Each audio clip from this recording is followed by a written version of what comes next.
Safety notice. In any location, whether gathering in person or attending virtually from your home, we ask event participants to identify 2 exits out of your area in case of an emergency evacuation. It is important to have a plan for exiting quickly and safely. Please continue to be safe and ready with a viable response to any emergency.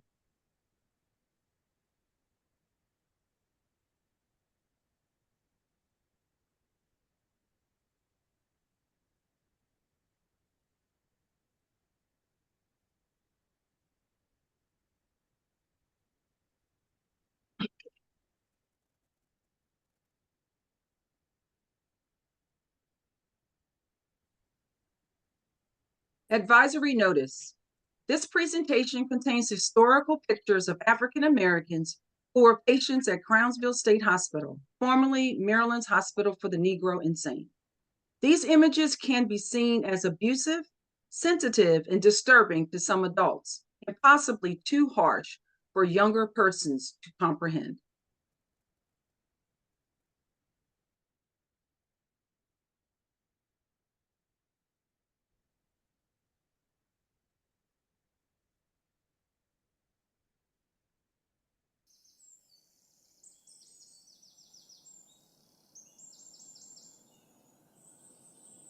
Will they ever know that I was here? Will it ever show that I was here? There's a memory, if somewhat faint, and a history, it is and it ain't. There was a time above the ground when I had a past. Though I was here, we all knew it would never last. So I wonder if anyone will even care that I was even here. If you care enough to let it be known, then the silent past is ready to come home. Say my name loud, say my name clear, say my name so all will know I am here. Say my name loud, say my name clear, say my name, say my name, say my name.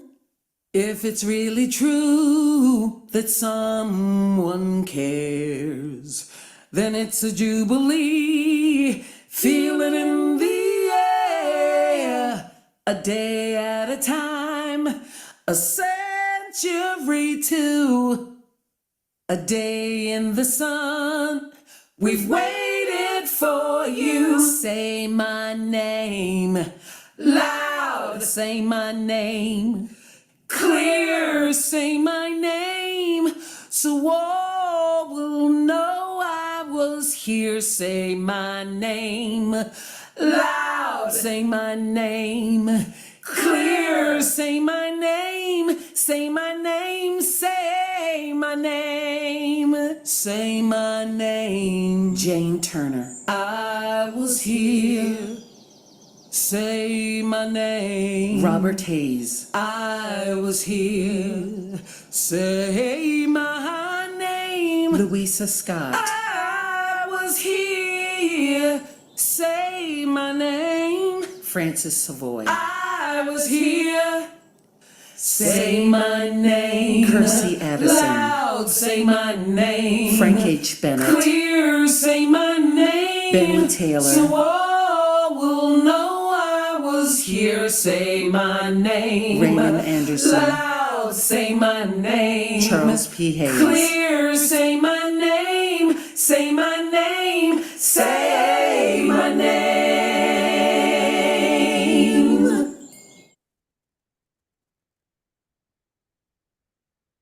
Good evening. I am Joan Conway, a member of the Annapolis Alumnae chapter of Delta Sigma Theta Sorority Incorporated. I will serve as your moderator for this event.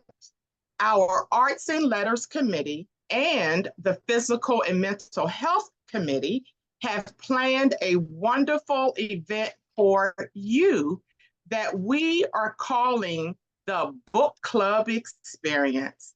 We are so happy you are here with us. If this is your first time joining us, we say welcome. If you have attended our book club events before, we say welcome back. We miss you. This will be an interactive discussion. We want to hear your questions and comments as we discuss madness, race, and insanity in a Jim Crow asylum. You can use your raise your hand feature, or you can place your questions in the chat. At this time, please take a quick moment and place in the chat the city and state that you are viewing us from. I will now introduce the special guest on our virtual podium. First up is Dr. Thelma T. Daly, 16th National President of Delta Sigma Theta Sorority Incorporated, and also a member of our Annapolis Alumnae chapter.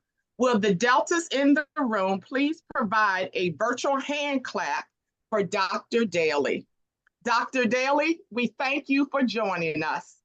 I thank you for hosting it. Did you hear me? Yes, I did. Yeah, thank you for hosting it, and I'm ready for the discussion. I finished my book 3 weeks ago. Very good. Thank you so much. Next, we have Miss Carol Salisbury, the chapter president of the Annapolis Alumnae chapter. Good afternoon. I'm Carol Salisbury, and it's my honor to welcome you all as the president of the Annapolis Alumnae chapter to this virtual book experience. I am certain this event promises to be a stimulating and enriching book discussion, and I extend a hearty greeting to those who have attended our book discussions in the past and those joining us for the first time today. I'm sure your presence here today will add immeasurable value to our discussion, and I'm grateful for the opportunity to learn from and with you all today. As we embark on this literary adventure together, may our conversation be purposeful, our discoveries enlightening, and our connections enduring. Once again, welcome to our virtual book discussion. Thank you. Thank you. Next is Dr. Janetta Thurston, who is the chair of the Arts and Letters Committee, for which the book club events fall under. Thank you so much, Sora Jones. Good evening and welcome. It is exciting seeing each of you. What a privilege to have all of you, starting with the 16th National President of Delta Sigma Theta, our current chapter president of the Annapolis Alumnae chapter of Delta Sigma Theta, the county exec, Stuart Pittman, and all of you with us this evening. Tonight, we are also honored to have in our presence individuals that are living witnesses and history makers, along with Ms. Hylton, the author of tonight's book selection. Thank all of you for joining the Arts and Letters and Physical and Mental Health Committees, for which promises to be an exciting and engaging time together to discuss madness, race, and insanity in a Jim Crow asylum. This true story woven together with personal accounts, history revealing facts, investigative research, and riveting storytelling did not leave any of us untouched. So let's sit back and get ready for our time together, and know we appreciate you making time to spend a couple. Thank you for that. Mrs. Joanne Scipio is the co-chair of our Physical and Mental Health Committee. Since the topic of the book covers mental health, her committee is involved in this book club experience. Hello, and I want to welcome everyone to this wonderful book club. And I have the honor of introducing three people who have live experience with Crownsville Hospital. First, I'll start with Dr. Errol Phillips. Dr. Phillips is a native of Trinidad and Tobago in the West Indies. He received both his undergraduate and medical degrees from Howard University. After completing a residency in family practice at St. Joseph Hospital in Flint, Michigan, he came to Maryland in July of 1967 for a residency in psychiatry at Crownsville Hospital. After he completed his residency, he was employed by the state to work in Baltimore at the first methadone clinic in the state. He also worked part-time in the evening for Anne Arundel Health Department and various mental health clinics throughout the county. Recognizing that he missed all phases of healthcare delivery, he sat for exam and became board certified in family practice. In Annapolis, he practiced for 42 years as a family practice physician. He felt that his training, in Crownsville made him a better family practitioner. In 2014, Dr. Phillips' impact on the community was recognized when Anne Arundel Medical Center held a celebration to honor him, as the Errol A. Phillip Community Health Award was established to thank him for his generous and tireless commitment to the entire community. And part of the award recognizes him for being an exceptional clinician whose lifelong compassionate care has inspired hope and empowered individuals, families, and neighborhoods to overcome obstacles and move forward. Dr. Phillips is married to Joyce Phillips, a registered nurse who I will also introduce. They've been married for 59 years. They live in Crofton, Maryland, have 4 children and 7 grandchildren. Joyce Phillip, the wife of Dr. Errol Phillips, I have to make that clear, earned her nursing diploma from Freedman's Hospital School of Nursing and a bachelor's degree in English from Bowie State University. She also holds a master's degree in liberal arts from St. John's College in Annapolis. After arriving in Maryland with her husband, her first nursing position was as nurse manager of the research unit at Crownsville State Hospital. Joyce believes that her position at Crownsville, coupled with her medical surgical nursing experience, led her to positions in home care and creating a small group of physicians and nurses, the hospice of Annapolis. So she's responsible for helping to develop the hospice of Annapolis. She's a former Chief Human Resource Officer at University of Maryland School of Medicine Family Practice and former Vice President of Human Resources at Anne Arundel Medical Center.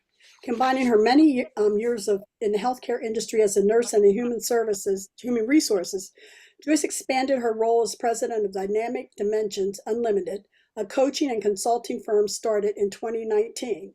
She's recently been appointed to the Board of Trustees at Lumen's Healthcare. This power couple in healthcare in Anne Arundel County will definitely have a lot to contribute to our discussion. And my third person, but not least, was Reverend Dr. Sonia King, and she's the lead pastor at the Brooklyn Community United Methodist Church, where under her leadership, the church focuses on spiritual life, worship, and food insecurity issues. On a monthly basis, she and the congregation provides food, meals, and fresh produce to the community. She's a graduate of Lincoln University. She received her doctorate of ministry from Wesley Theological Seminary, and she's a proud member of Zeta Phi Beta sorority. In the book Madness, she openly discusses the details of her life that led her to Crownsville State Hospital and how she became one of the success stories of receiving the needed mental health services. Reverend Dr. King was a former patient at Crownsville, and she's got a lot to tell you about that. So thank you to the three of them for assisting with making this book club reading the success that it will be, along with the author, Antonia Hylton. Okay, and before we move on, we have a couple more persons we need to introduce. We were on target to have Governor Wes Moore with us this evening, but as you all know from the news, we had the Baltimore Bridge collapse. So he and his team are busy doing that. However, he said there may be a possibility that he can drop in and see us for 5 or 10 minutes. And if he does, we will let you know. Also, I would like for you to meet, and some of you already know him, Mr. Stuart Pittman, the Anne Arundel County Executive. He is with us this evening. Executive Pittman, please say hi. Hi, everybody.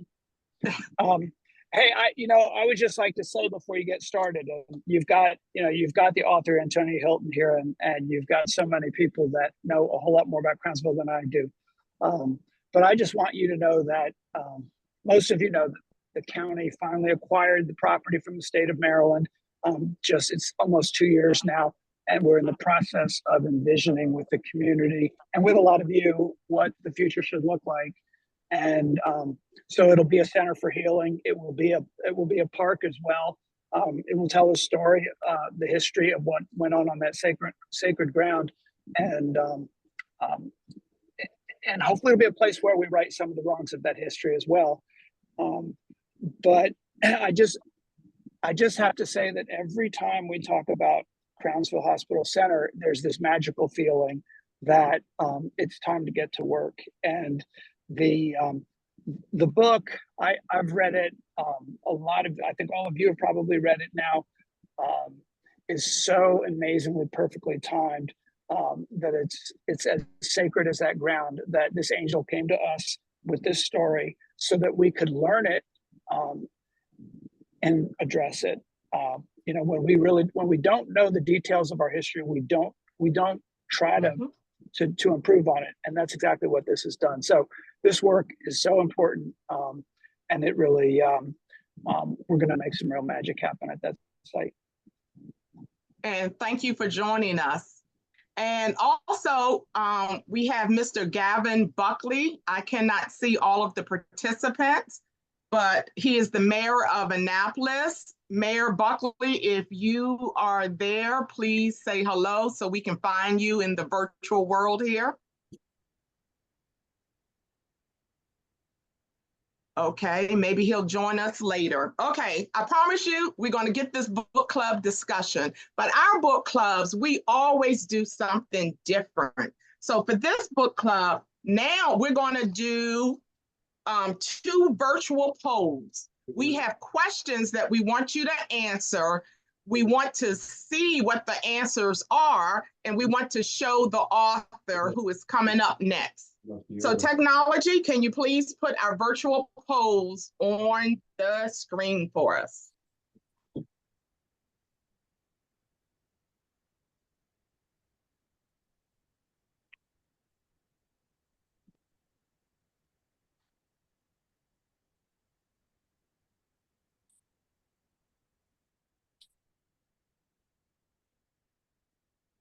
Now I have to tell you this, we practiced this 10 times and the very moment you need it, there is always something going on with technology. So bear with us. Can you see the poll? I can see it. No, You're we unable cannot. to see it? No,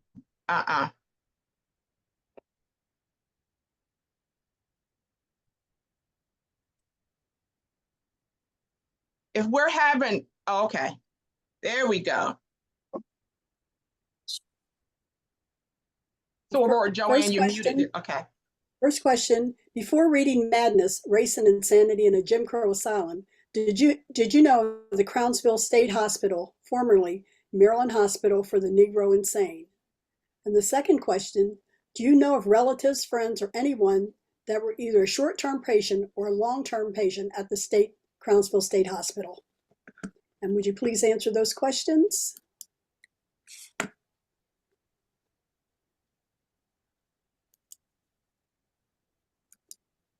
And submit your answers.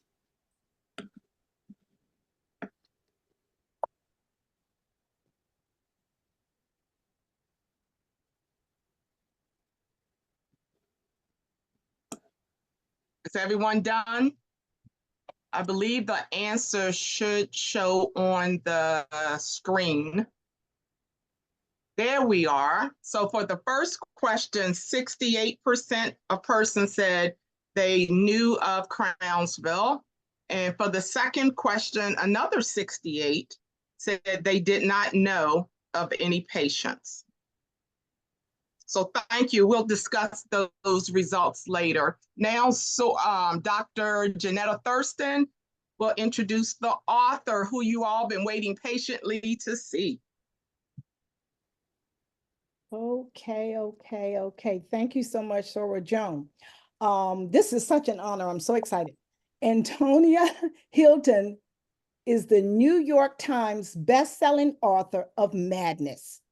She is a Peabody and two-time Emmy award-winning journalist for NBC and MSNBC News. At NBC and MSNBC News, she reports on politics and civil rights. Additionally, she is the co-host of podcasts Southlake and Grapevine. Antonia has won several awards, including Emmys for Education and Immigration Reporting, 2 Gracie Awards for her stories about women, an NAMIC Vision Award for reporting on violence and politics in Chicago, and 2 Front Page Awards for special reporting and breaking news. She was raised outside of Boston as one of 7 children. Her parents are both attorneys, and her aunt is our own soror, Soledad O'Brien. In 2015, she graduated magna cum laude from Harvard University, where she majored in history, science, and global health. At Harvard, she received prizes for her writing and investigative research on race, mass incarceration, and the history of psychiatry. From 2016 to 2020, Antonia was a correspondent and producer for View Media and HBO's nightly news and documentary show, Vice News Tonight.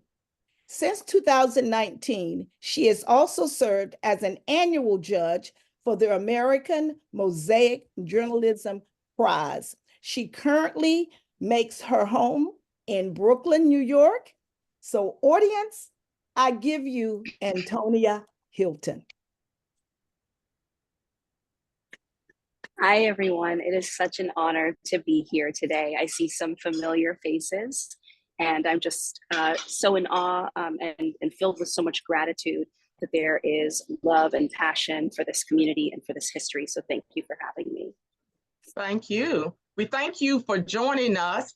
And we also thank you for writing this book on Crownsville. Many of us are Marylanders, and while we knew of the hospital, we did not know about its beginning and the tragic inner workings of Crownsville State Hospital. So the first question we have for you, and I'm going to be asking some questions, and then we want you to answer some questions from our guests here. So the first question is, what made you decide to write the book about Crownsville State Hospital, especially for a person who, I believe you grew up in New York?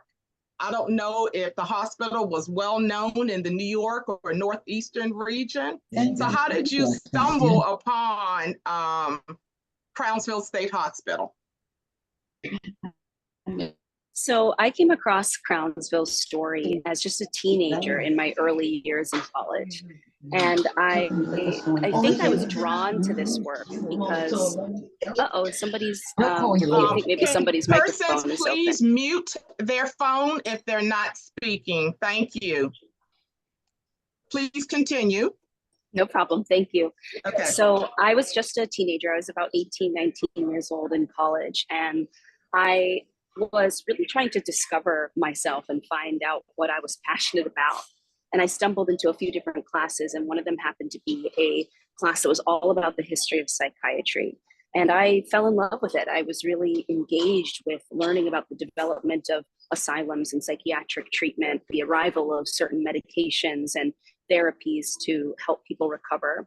But one of the things that disturbed me while doing that work was that we learn in America that the story of psychiatry and the groundbreaking work and research and experiments that have been done were all led by white people. And I knew that that was wrong because I come from a family of people who had been sent to institutions not unlike Crownsville.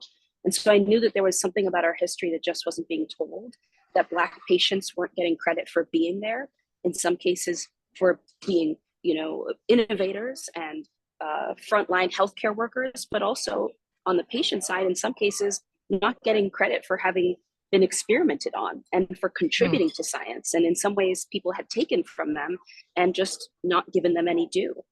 And so I went looking for Crownsville, I guess. And I came across a paper where someone mentioned the hospital in just 2 short paragraphs. And I knew immediately that I had to know more, because this place had been opened in 1911. It had closed in 2004 within all of our lifetimes. And it just seemed to me that it was so rare to find a place like this where the building is still standing, the community is available and interested in speaking, and there were records that were preserved.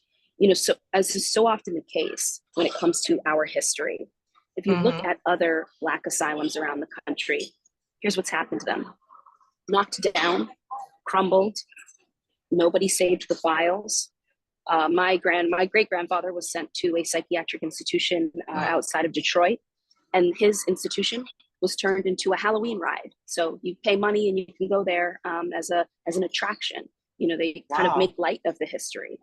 And so there's an opportunity in Anne Arundel County, because this land has been preserved. The Black community has spoken up and consistently made clear that it sees this land as sacred. And so that means there was an opportunity to learn. And that made space for me over the last 10 years to tell the story and to write this book. Thank you. I think for the most part, many of us were shocked to learn that back in 1912, 12 men were marched out of Baltimore down to what was then like the Annapolis area, which later became Crownsville, to build their own mental health facility. We have not heard of that before. We did not know about that. So what does it say about the mental health of those men if those buildings are still standing 113 years later? And none of the buildings were leaning to the side. They weren't crooked. They didn't crumble. So what does that say? Well, to me, that was one of the first red flags, I guess, when I was doing this research, right? Because you're reading the writings. These doctors who ran Crownsville, who created Crownsville, they left a lot of records behind, actually. They loved to talk about each other, to position themselves as leaders and to leave notes behind. And so it's not hard to get a sense of what they were thinking. And they described these patients with words like beasts, criminals, insane. They described them as people who terrorized their local communities. And so they painted this image of these men as being unwelcome and unable to survive in, Baltimore or in downtown Annapolis and to be part of society. So therefore they need to be sent to a place like Crownsville. But at the same time, they're so healthy that they are able to engage in backbreaking labor. And these men were not just helping out. If you look into the records preserved by Maryland officials in the Lunacy Commission, you can Google Lunacy Commission Maryland, and you can see dozens of reports. And in them, they describe exactly how they treated these men. They were doing the work of moving railways.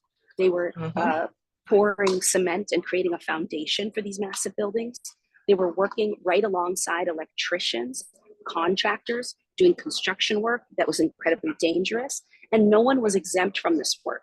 They would put patients who were physically disabled, missing an arm, for example, and force them to work too.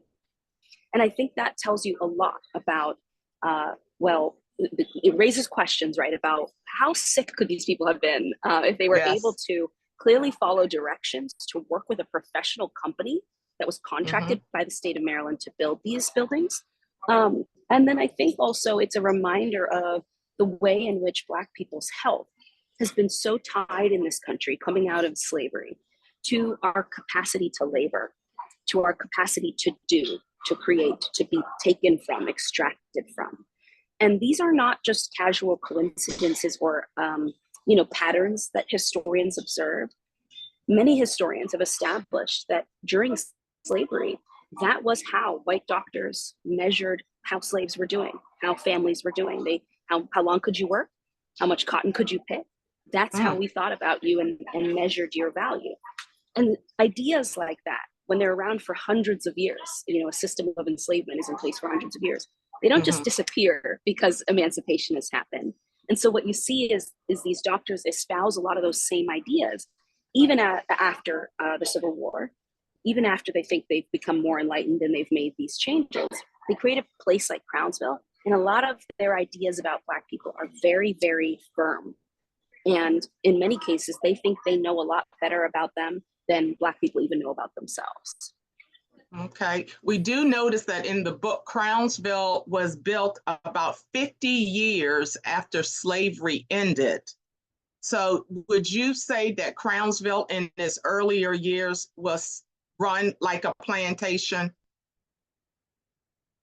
I think so. And I actually don't think it's very questionable. In fact, there are records that describe how the doctor who helped found Crownsville, Dr. Robert Winterrode, he really liked to live in what was essentially the big house, this large mansion. It's also still on the grounds, although it's slightly different than it was in the days when he lived there.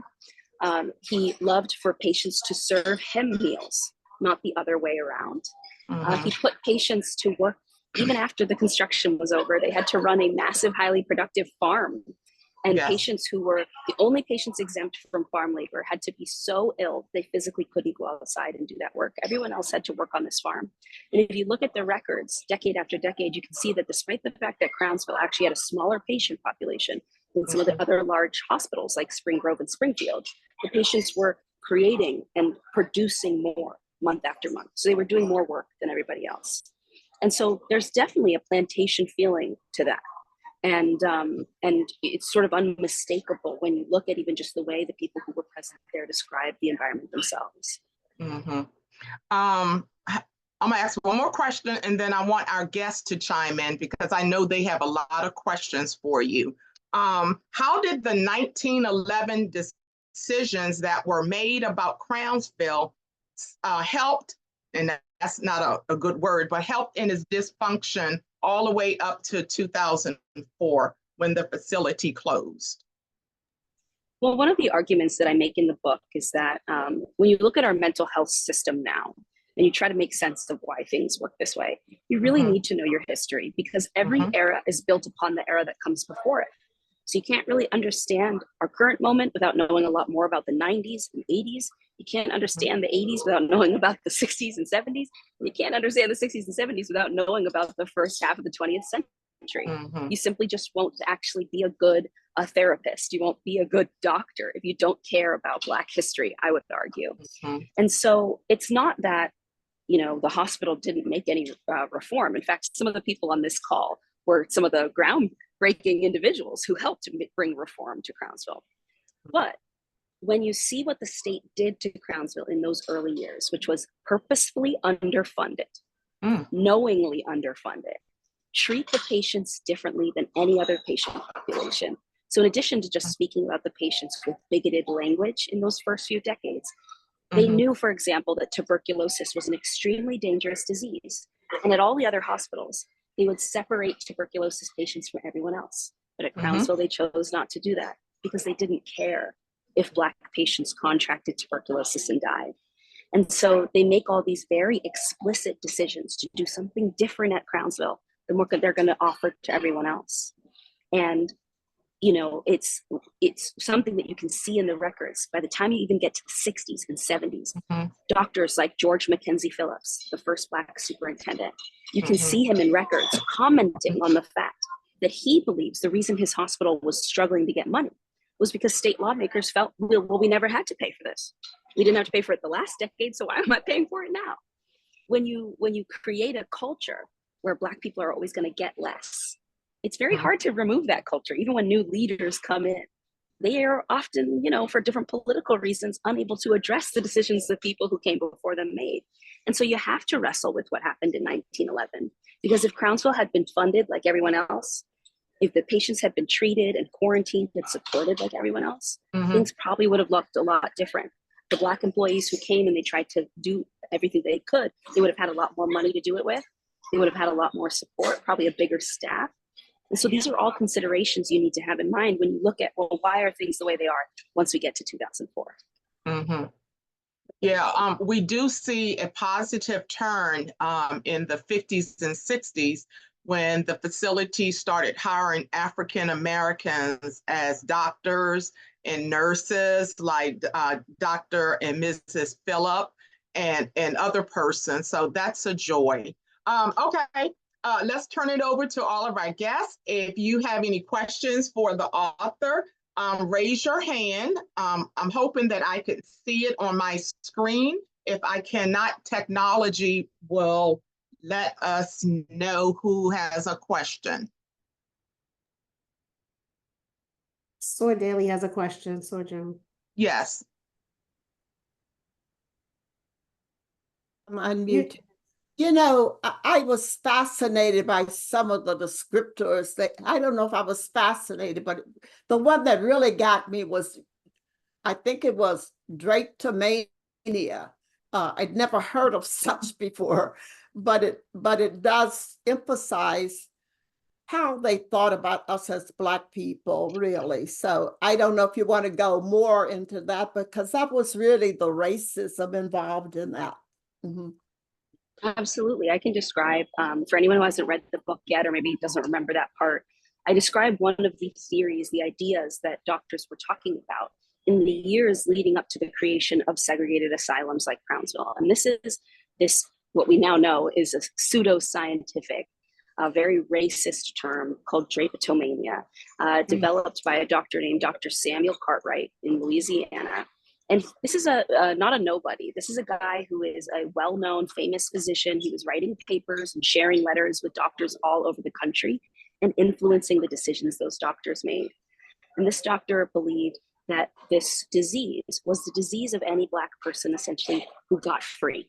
And what would happen, he said, is if Black people weren't under the care of masters who controlled everything in their lives, that then they would be alcoholics, they would be lazy, they had no talents, they had no discipline. Basically, that the second Black people aren't controlled by white people, we fall apart. And drapetomania was the mental disease of a Black person without the support of a master, in his view.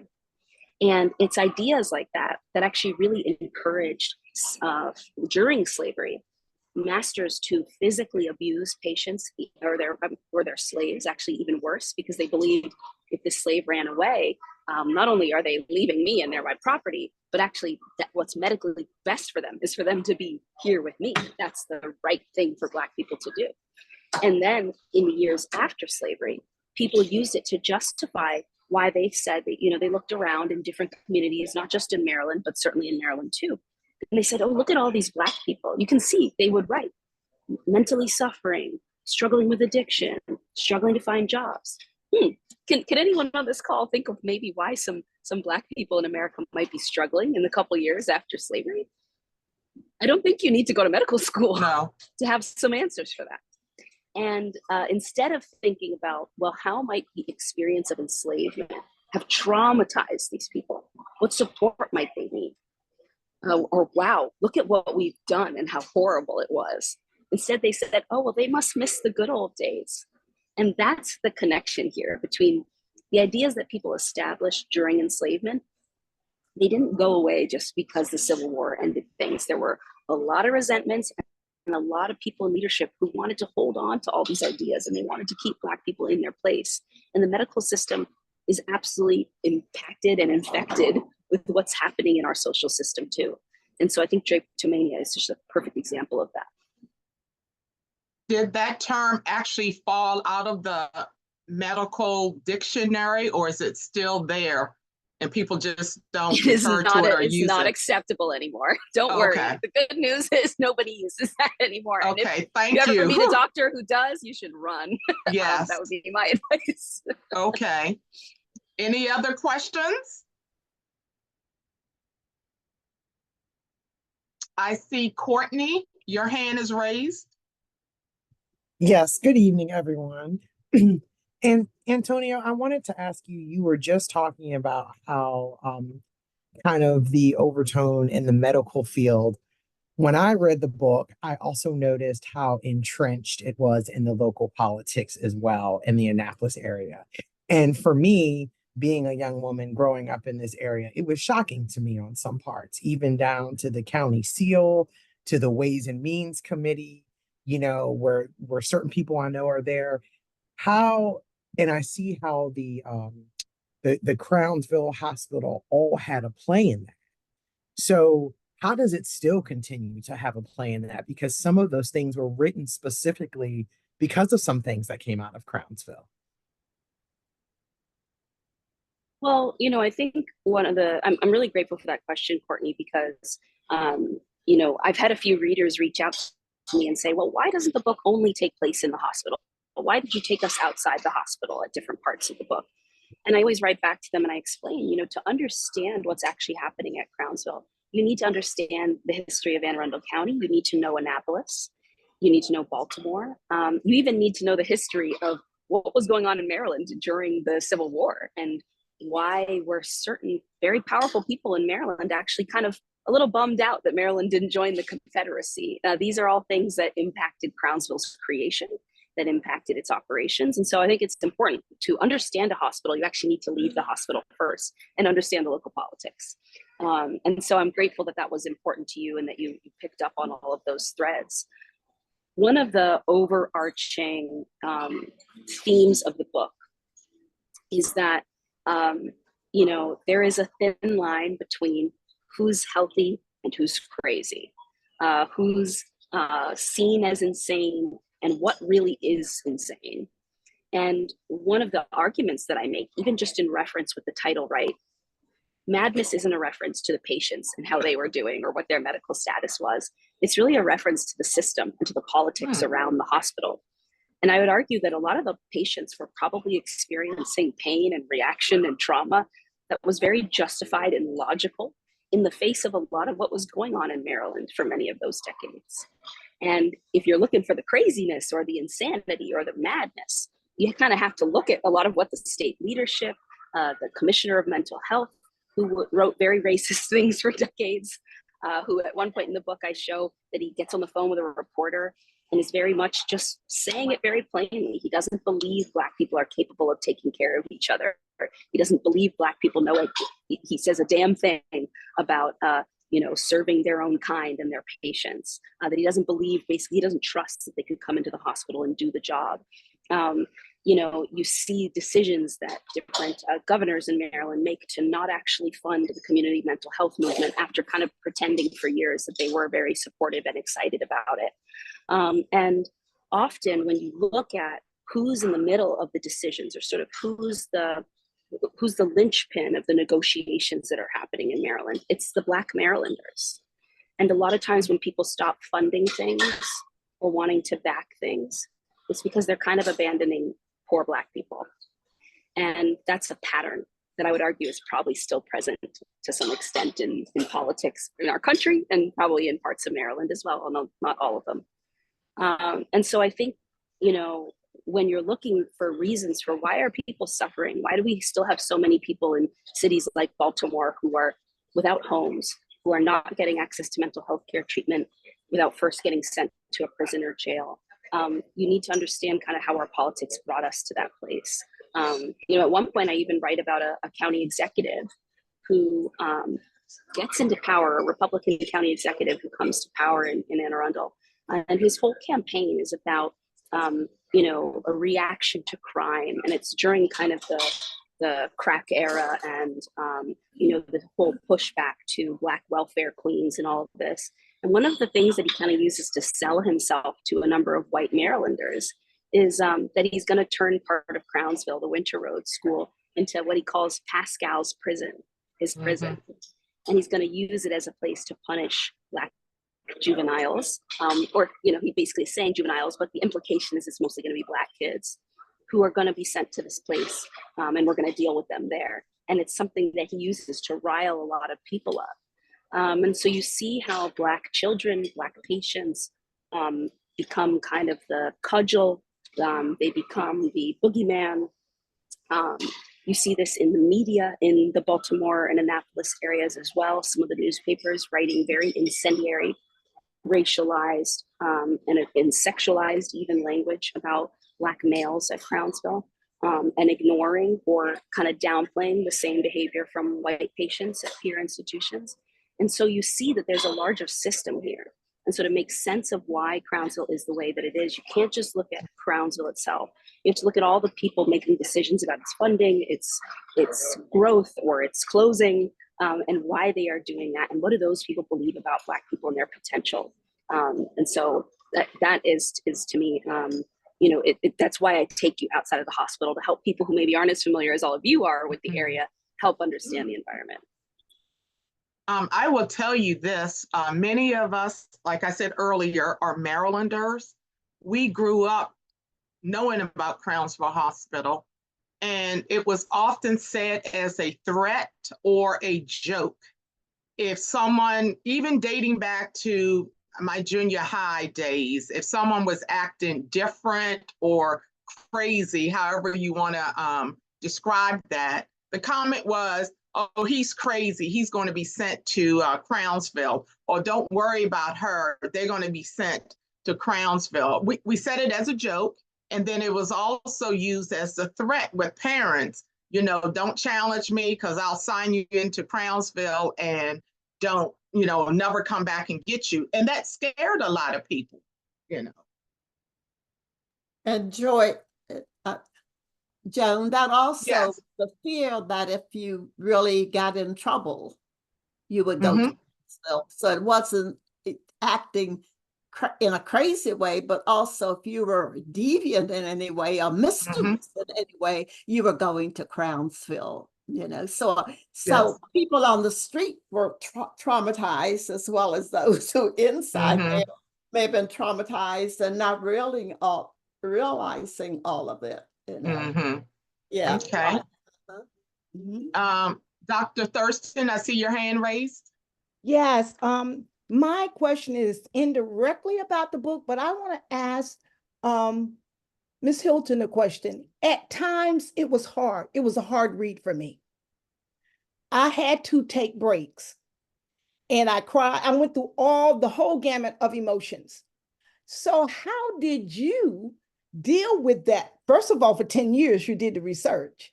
And then how did you deal? Because it had to drain you at times. So what was self-care like for you during that season? Thank you. That's a very kind question. I first want to apologize. I know people can hear some noise behind me. I'm in a public place. So if you ever can't hear me, please ask me to repeat in the comments. I'm happy to do that anytime. I did have to do a lot of self-care, and I did have to be very proactive about that, because sometimes this research or just reading some of the really racist comments that people would make, it really hurt me. Or in a few cases, it even gave me nightmares. But I have a few people or a few things that I use to get me through. One thing that I did was that I did a lot of walking, especially during the pandemic and those lonely days when I was writing. I walked a lot. I tried to do workouts and keep my body moving to just, remember that I was taking care of my own health and I was going to be okay.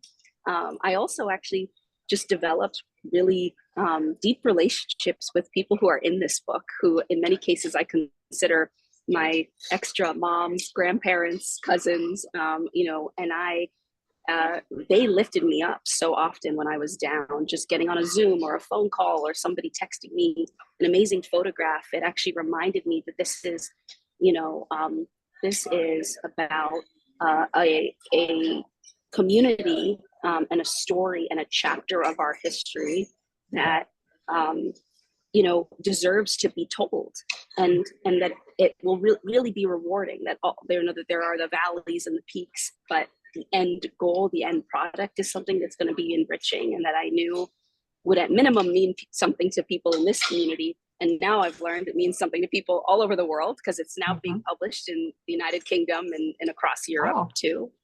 And so, I think I just had to keep telling myself this is important, and I can also take breaks. So I would step away at times and say, okay, I'm taking a week off of the book, or, I'm going to go and travel and do something new and come back to this in a little while.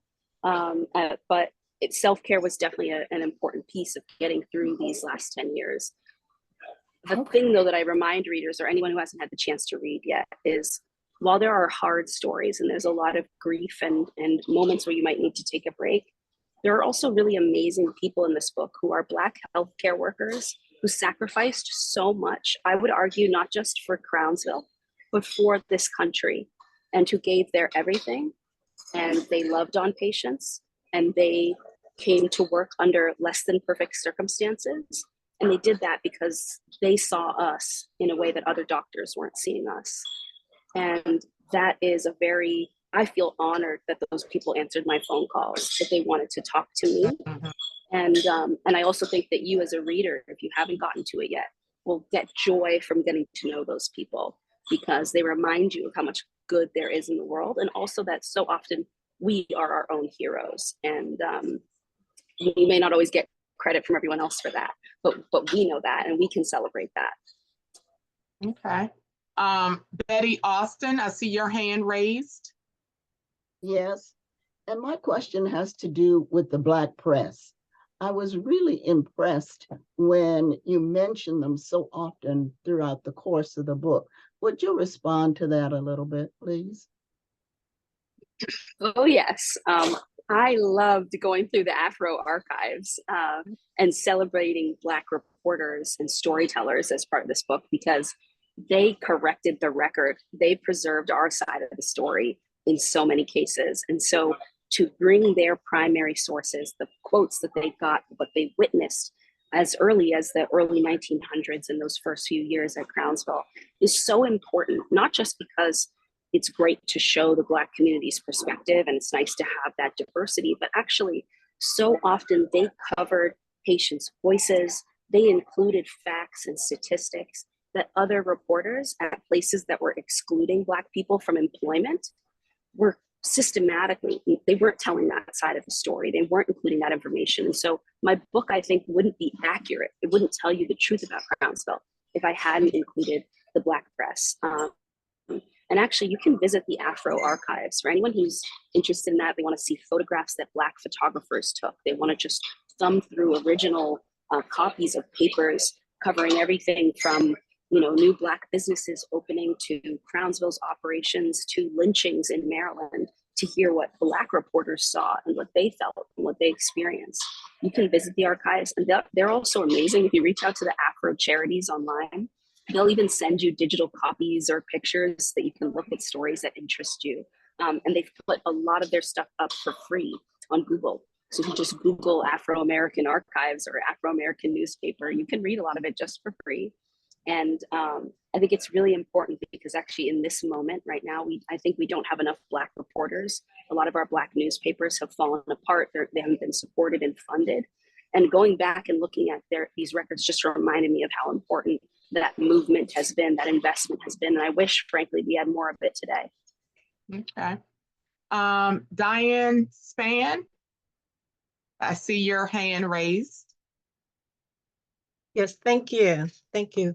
I just wanted to, first of all, echo some of what was said in terms of initially, like really being hit. It was a hard read for me, but at the same time, it was, I was able to really enjoy the skill in which you wove together those oral histories with the archival data to bring to us. I mean, I felt like I was there, sharing those stories. So that was amazing. I wanted to ask you to comment on the way you were able to bring the past and the present together.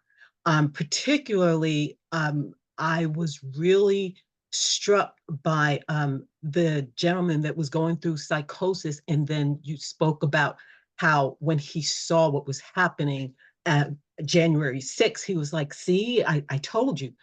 And so when I read that, I was just like, oh my gosh, it's just like, it's so woven, the past and the present, that there was really no, separation, no distinction.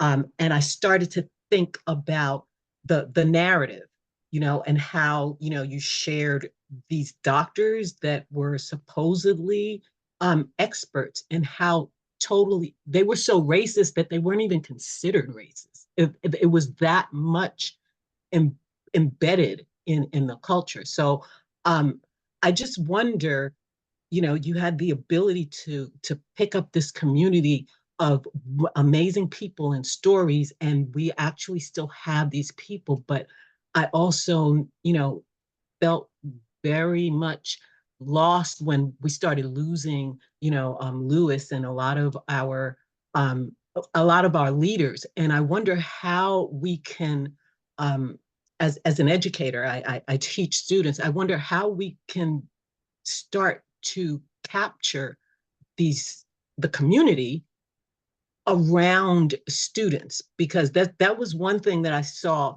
threaded throughout your the book, that community gave identity to people, and that allowed them to overcome a lot of the difficulties. And working in the school system, I see that a lot of our youth, they have no idea. We as a culture have no idea of a lot of these embedded, systematic things that we're experiencing now. We just kind of go through life, and a lot of times the narrative is set on the victim and tries to blame the victim for their situation. So I wonder how we can preserve and in this time to capture some of our communities of young people who continue to struggle through some of these same things.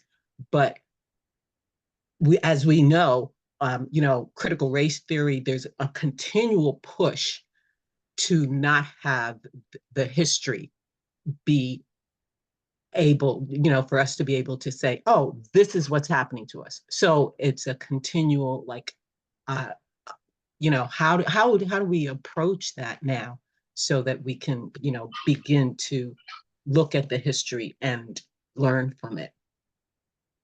Yeah, thank you for this question. And I'll answer it, I think, in two parts. The first is, you mentioned the essays that I write about a loved one who was experiencing psychosis and fear of racial violence during January 6th and the months surrounding it. And it was very painful for my family because that loved one was unable to find any doctor of color to support them. And at one point, they were assigned to work with a white psychiatrist who told them that they did not have interest in essentially talking about those things, that they didn't think that that was an important part of their, what they were experiencing. And my loved one felt very shut down. They felt set back. So, after you have an interaction with a doctor who makes you feel like you can't trust them, it's very hard to then find another doctor and open up in the same way. And so it made things really difficult for my family. And I thought it was important to include the present day so that you see the parallels between our current moment and the past. What does it say that a Black patient who has good health insurance and a family surrounding them was trying to get care and wanted to talk to a doctor about racism and couldn't find one in the state of Massachusetts, which is, if you Google, allegedly an enlightened state with great healthcare and lots of good psychiatrists, and they couldn't find someone. So what does that say about our current society? And then, at the same time, while I was experiencing this with my own family, I'm reading records from 1911, 12, 13 about Black men and women struggling to find doctors who seem to care about them and see their full humanity. And so it was heartbreaking, I think, for me. And I guess I wanted people to see that for themselves, how little has changed. A lot has changed, but also on some fronts, too little has changed. And so that's really the first point. And then I'm grateful that you brought up children, because I think that for anyone who's feeling motivated or angry or sad after reading this book, which is really understandable, I actually think children are, and especially children of color, that is where I would recommend you focus your energy. And you can do a couple things to support children, to make them feel that they have community, to make them feel like their stories matter. The first is to be engaged on all kinds of local decisions about how schools are funded, parks are funded.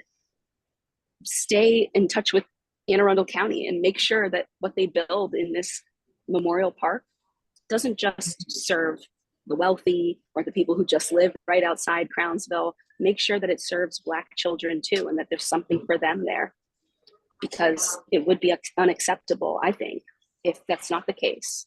So make your voice heard, go to meetings, send emails to your local politicians and tell them, this is what I want. This is what the Black community expects. This is what we think would be respectful and effective.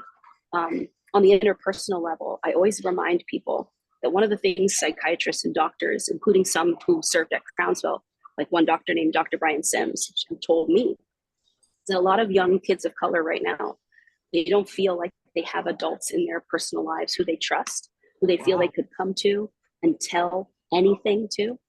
And if you could be that adult for someone, you could be the aunt, the grandma, the mom who they can get on the phone and tell that they made a mistake, tell that they're struggling, tell that they're feeling down or depressed.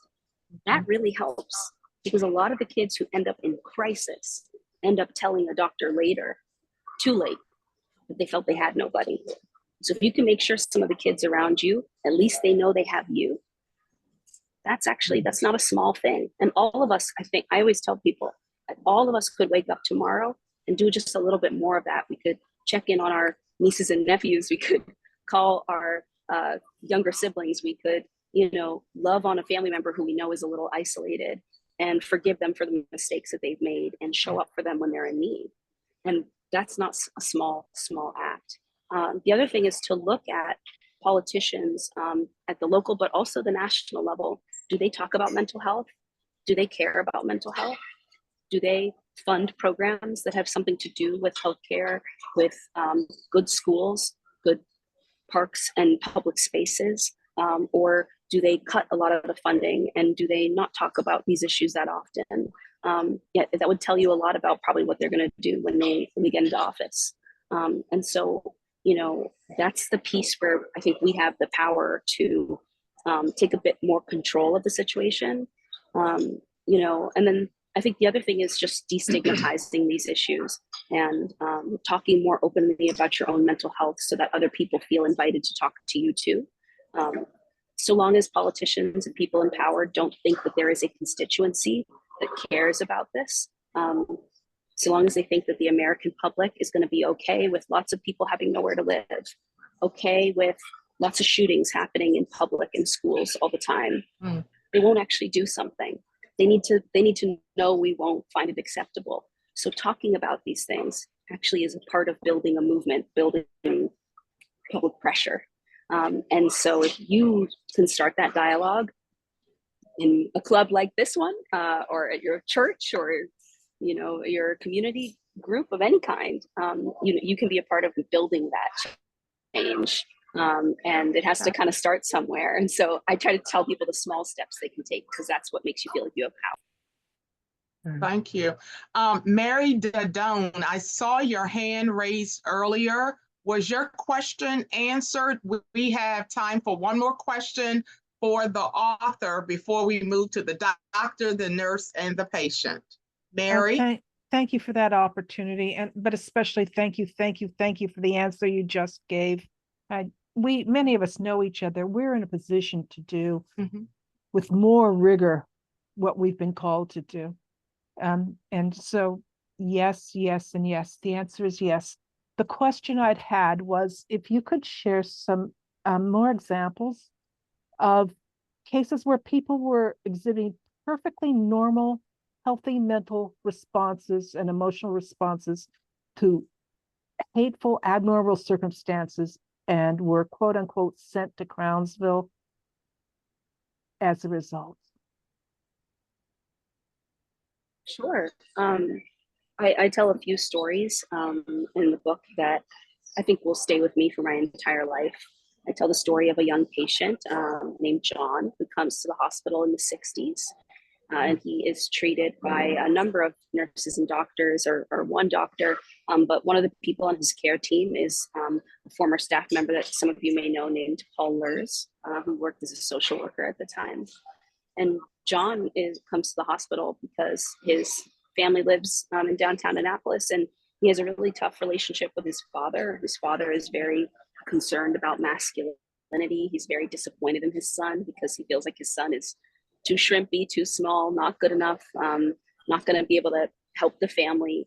And John falls into a really deep depression, and he comes to Crownsville, and he ends up being on a ward with a doctor that many of the people I've spoken to perceive as a racist.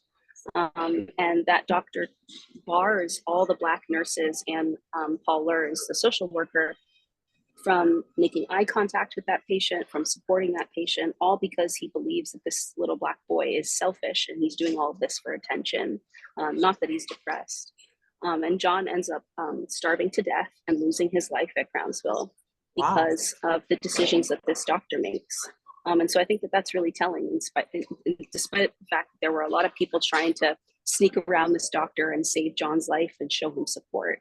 This one person's decision making and the way they viewed a Black child as basically misbehaving instead of suffering, as being bad or selfish instead of as a patient deserving of love and an extra layer of support. That kind of changes everything about John's outcome. And in a matter of just a couple months, his life comes to an end.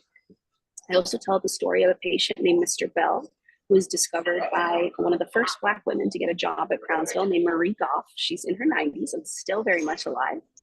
And Marie Goff arrives, and she finds out that this patient in her care, that he hasn't seen the sun or the sky in a very long time. So she gets permission one day to take Mr. Bell and others outside. And she just gets curious about him. So she starts to look into his record. And she finds out that he was brought to Crownsville by her own supervisor, a white man, who had overheard him using a British accent downtown Baltimore. And he believed that there really were that wasn't possible, that there could be a Black person with a British accent. But Marie does some research and asks some questions, and she finds out he was born in London. And so the whole reason he's brought to Crownsville is really under a false, very limiting belief about what Black people can be, who they are, where they can come from. I thought that was a really important story to share, because in Marie's view, there wasn't a whole lot of evidence that Mr. Bell actually had a mental illness at all. But the fact that somebody saw him and didn't believe there could be a Black person from London, that's what leads to all of this. And there were a lot of stories. At the same time, there were a lot of patients at Crownsville who very much did have mental health diagnoses and who needed support. And some of them were able to connect to amazing doctors like Dr. Phillip, and some of them were not. And so that's part of the story of a place like Crownsville, is that it's not this, one note, sort of easy to put into a box place. It is it is an institution, and institutions are very messy, complex things. And just because Black staff arrived doesn't mean that they were the leaders or the people running the place or deciding the budget. And so you can feel in the book all the ways in which there's these different tensions between the people in charge, the leadership of Maryland, the Black staff trying to save patients' lives, and the patients who are kind of at the bottom of that totem pole, and who are so dependent on kind of who they end up connected to and what their opportunities become. Yep. Well, Ms. Hylton, we thank you for an interesting, informative discussion. We thank you again for writing the book. And I'm just going to go ahead and share your secret. Her pilot is sitting somewhere near her, waiting for her to board a plane. So she's sitting in an airport. But thank you so much. We appreciate you being with us today. Thank you. So Thank you so much for having me. Oh, sure. If you can hang on, that will be great. But I understand you have to hit the sky. Now we're going to turn to the doctor and the nurse and the patient. So Dr. Phillip and Mrs. Phillip, thank you so much for joining us. We appreciate you being with us. We also thank you for going into the mental health field in order to help African Americans. So the first question I have for you is, when you arrived at Crownsville State Hospital, what were your expectations? What did you want to do? Okay, I did family medicine, and basically as an African, well, I guess I call myself an African American now, but I was a foreigner then. I decided that I looked up, you could look up the books and see where there are residencies in psychiatry. And when I found out that Dr. George Phillips was from Trinidad, I chose that immediately because he was from my home, basically speaking. So that's why I went there. And I felt that I don't know what drew me there, but I also had mental illness in my family back in Trinidad. So I knew in that area of Trinidad also was very poorly managed based on what I learned in America. But I didn't know anything about Crownsville history. I learned that from Miss Hylton. Antonia. Yes, from Antonia.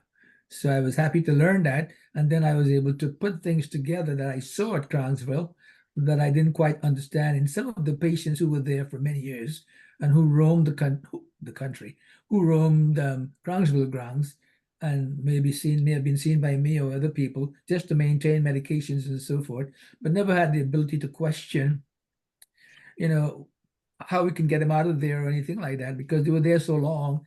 I'm not sure if some of their families existed still. One case always stands out to me, and Miss Hylton probably has had that in her book, is that there was a young man, well, he was probably middle-aged or a little older, that roamed the grounds. He was a patient, but was allowed to walk the grounds and come to have his meals and stuff like that and see his doctors, who was placed there because he was crossing the street down at the church, the circle in Annapolis. And I always use the term loosely. I don't want to offend anybody, but Missy was driving her horse around that time, around the circle. And he may have been a little bit intoxicated. No one really knows that. But apparently Missy got scared. The horse rose and kind of run away with Missy. Well, that man was placed in the mental hospital and spent many years there. When I got there, this has already happened 20, 30 years ago. And he was still there. So Were that you really stuck shocked? with me and actually brought him. It Yeah, I brings can tears to his imagine. eyes even today. Say that again. I'm sorry, I didn't hear you. I said, it brings tears to my eyes every time I Oh. talk about that man to anybody about what happened when I saw and read his notes and what had transpired and how he got there. It wasn't his fault. But Missy's horse raised up in the air and ran away with her. And the next thing you know, he was put in Crownsville and spent most of his life there because of that. Okay. Were the conditions at Crownsville shocking to you? Well, absolutely. You know what happened when I got there, the things that Antonio had in the book and discovered, I knew nothing about. And no one decided to teach the residents about any of the past history. But so I never knew about those stories. Antonio's book actually taught me what happened at Crownsville before I got there. Wasn't like that. And basically, I still do work at Crownsville, which is nice. There's a food bank at Crownsville. I go there the third Tuesday of every month and get a lot of food and bring it back to the church, a church in the community where I live here. And it's an African American church, and we lay out the tables and bag all the things and give it to anybody who drives in that wants any of it. So it does serve some type of purpose. But it's very saddening to hear the stories that were told in the book. And it was difficult for me to complete the book. I will tell you that. But every time I see Miss Hylton, she tells the story or some aspects of it that will be new to me too, because I knew nothing about that history except for that one man and the horse buggy situation that I described, which stuck with me for many a year since 1967. I think one of the things that you asked, what were the expectations? And I don't believe we had expectations both of us, when we came on the grounds and he started his residency there and I started working there, that it would be a horrible place. For us, that was, and what I believe we came and was able to do, he was there to learn. And I was there to work as a nurse. And one of the things that we came believing, as always, especially in the 60s, that we could make a difference. And I always want to express that it was not just the hospital, but it was a community. That's right. And when you think of the people, it's the African Americans that were eventually allowed to work there, it helped create this loving community. The patients roamed in the 60s. When we arrived in 67, they roamed the grounds. They were not people that had to be kept in buildings unless they were some that might be harmful to others.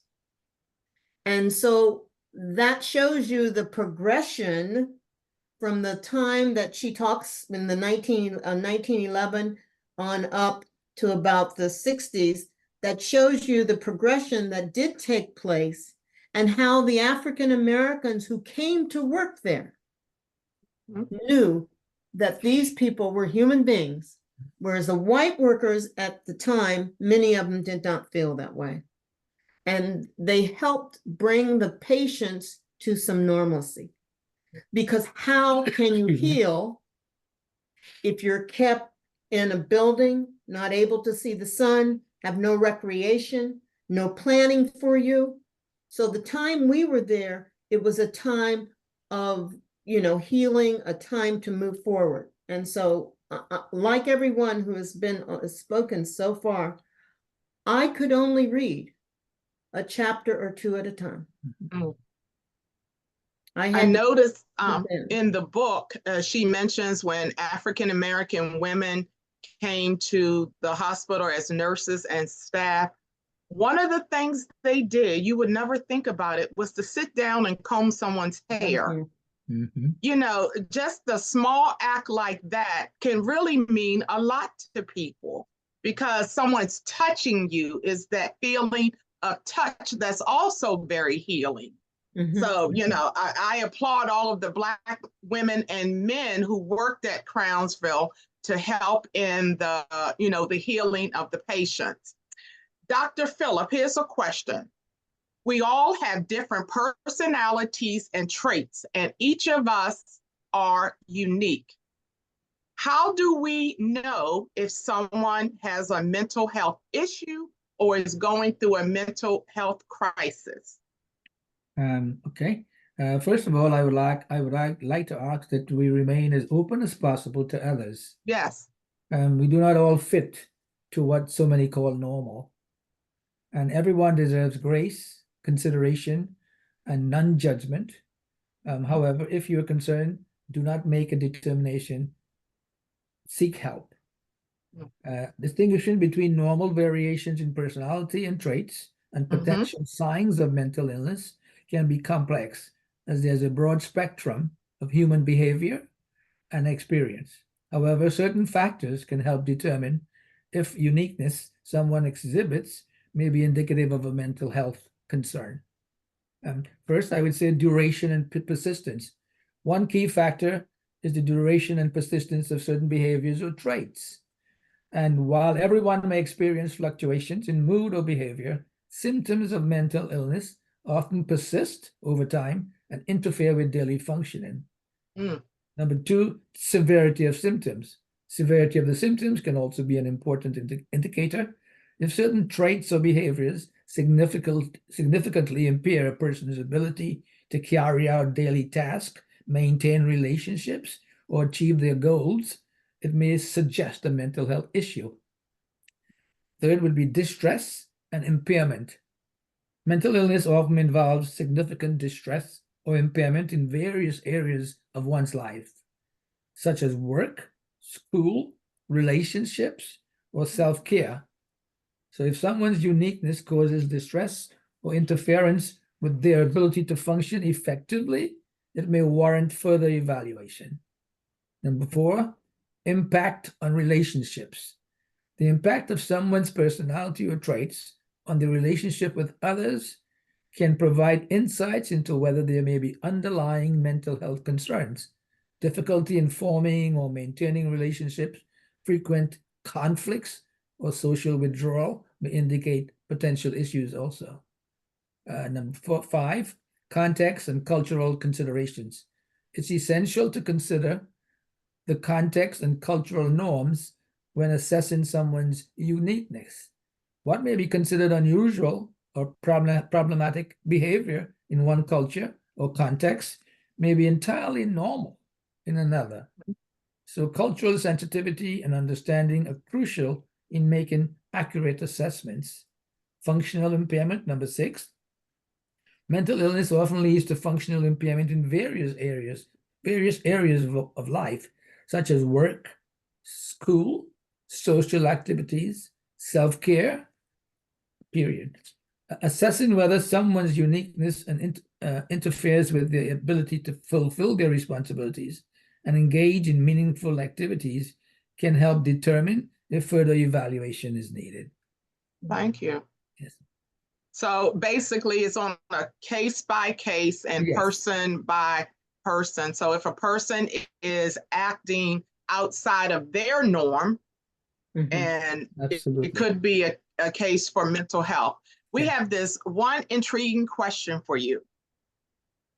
If you were giving an unlimited amount of money to build a mental health facility, what aspects would you include in that facility? And that question is also for Mrs. Phillip too. Maybe I would start, because I would start from a nursing standpoint and my perspective, but it's probably our perspective. First of all, we've got to do something in society right now where we accept the fact that mental illness is not any different than any other illness. Diabetes is an illness. We go forward and we make changes so that we can make sure that that person is taken care of. We've got to start to make sure that we do that. And we can't do anything else until we do it. Now, I take a real holistic approach, and he does too, from being in family practice.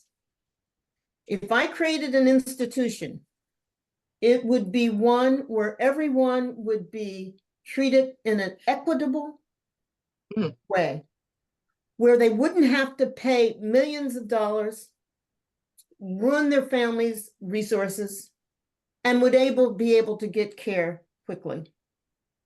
It would be a multidisciplinary team, because it's just not the doctor, it's the nurse, it's the social worker, it's the aide, it's everyone that has to come together and make sure that they're well-trained and able to give the best care. If there's innovative therapeutic things that are now available, make sure that exist. This institution wouldn't be of heavy buildings with chains and bars on the wall. It would be one where it was open. And that's something that when the African Americans were able to come into the institution, and I know that Faye is on the call too, and her mother, Belt, was it was open. You can't heal when you're in a confined place. You can't heal when it's just brick and mortar that's important. You've got to have strong programs. You've got to make sure that the staff is fully educated and able to share with the patients and give them the best therapeutic care possible. It would be a dream place as far as I was concerned. And that would include the family support so that they can return to the community. The family has new skills. They have been able to work together. And it also would include peer support programs and a program that is in the community so that care can continue. I would say also that removing the shame, and the stigma surrounding mental health is crucial for fostering a more supportive and understanding society. I have several ways. It would be education and awareness. Individuals and organizations, they can start by educating themselves and others about mental health, understanding the facts, the symptoms, and the treatments can help combat misconceptions and reduce stigma. Yes. Open dialogue. Encourage open and honest conversations about mental health in public, in homes, in the schools, or any place like that, by talking openly about our own experiences or by listening without judgment to others. I also want to say that the staff should be culturally competent. If they do not understand the culture of the individuals that they are treating, then they can't treat them. And they can't treat them well. Exactly. That is so important. And we've got to make sure that it would just not be a facility, but that we have services in the community where crisis intervention services are available. It would be a place that's also, I would say, aesthetically pleasing, home-like, where all of us can do our best work. Okay, well, thank you too for those answers. In your answer, you mentioned about family, and that takes us to Reverend Dr. Sonia King, whose family was very instrumental in making sure she would heal from her mental health situation that she went through. Sonia, thank you for joining us. Last but not least, having me.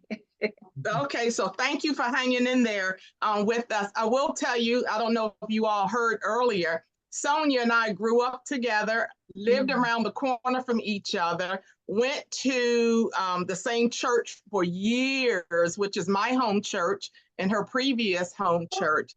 And I remember thinking with the child's brain back then, they said that Sonia had to go away.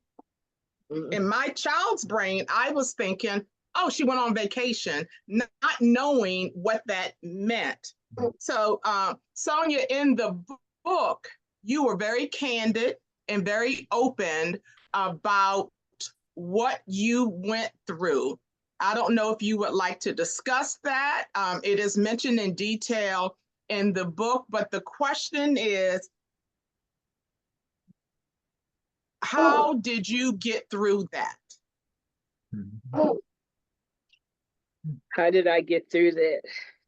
I believe my faith, caring staff that looked out for me, people that knew my family, people that worked there. And when they got off their shift, like Faye Belt would come over and take me for a walk, take me out on the grounds, make sure I was okay.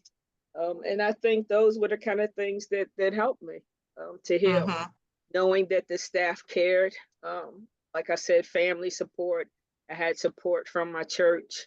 I think all those things contributed to my success.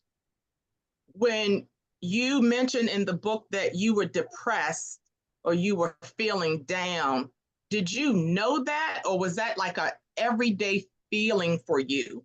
Did you think you would need mental health assistance? Oh, for sure, for sure. So my situation, for those that may not have read the book, was I was a sophomore at Lincoln University and pledging into the sorority and trusting the people who I was pledging with, who said they had my back, who in the end really didn't. And I didn't know how to handle that rejection. Had never had to deal with it before. And my parents had told me not to pledge, and I did it anyway. So how could I tell them that I did it and it didn't work out?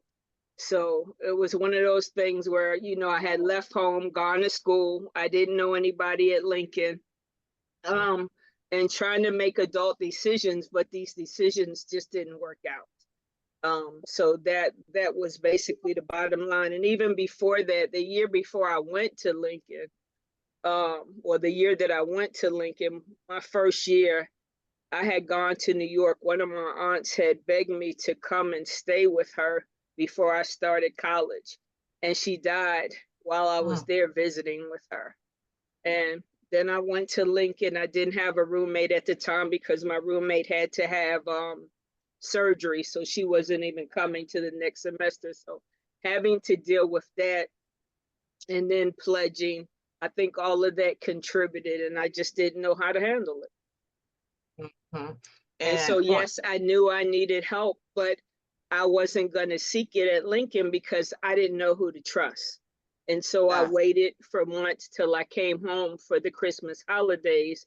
And by that time, it was almost too late because I was actively, going through a psychotic breakdown. And I know now the problem that I did. I isolated myself, and I didn't want to talk to anybody about it because, like I said, I didn't know who to trust. So I wouldn't talk to anybody. I went to class, I ate, and I came back to my room. And so I internalized all of that until I came home, and it was, I was, like I said, about to have a breakdown. So, yeah. Your dear mother loved all of her kids, and she was the one who said, we got to get Sonia some help. And she took you to Crownsville State Hospital. Explain for us what happened when you arrived on the campus from the time you stepped out of the car. So the time I stepped out of the car, first of all, even though I knew I needed help, and probably in the back of my mind knew that that help should come from Crownsville, once we got there, I didn't want to get out of the car. So I pretty much refused to get out of the car. They basically had to pry me out of the car to get me in and get me admitted. Like I said, I was going through an active psychosis. And once they got me in and got me admitted, when they took me to the unit, the first thing the nurse did was hand me this little white thing with pills in it and said, take this. And basically what I did was just swatted it out of the way because I'm thinking, they out to get me. They're going to kill me. And no, I'm not taking this. I don't know what she's giving me, that kind of thing. And so what happened next was they put me in seclusion because they thought I was combative. And so my family could not see me for 3 days. During that time in seclusion, were you visited by the doctors or the nurse there? I guess what I'm getting to is that did they go through a therapy program with you at some point? Yes, they did. They did. I don't, they probably came to see me in seclusion and stuff like that, but probably the active therapy was probably after that. And how long were you there? I'm guessing 3 to 4 months, something like that. Probably no more than 6. It was short term. And the good thing, the staff knew there was something different about me, that I wasn't going to be a long-term patient. And many of them thought I probably got a hold of some bad drugs, but that wasn't me. So, that kind of thing. But yeah. Okay. Dr. Daly, you have a question, please? We can't hear you if you're speaking.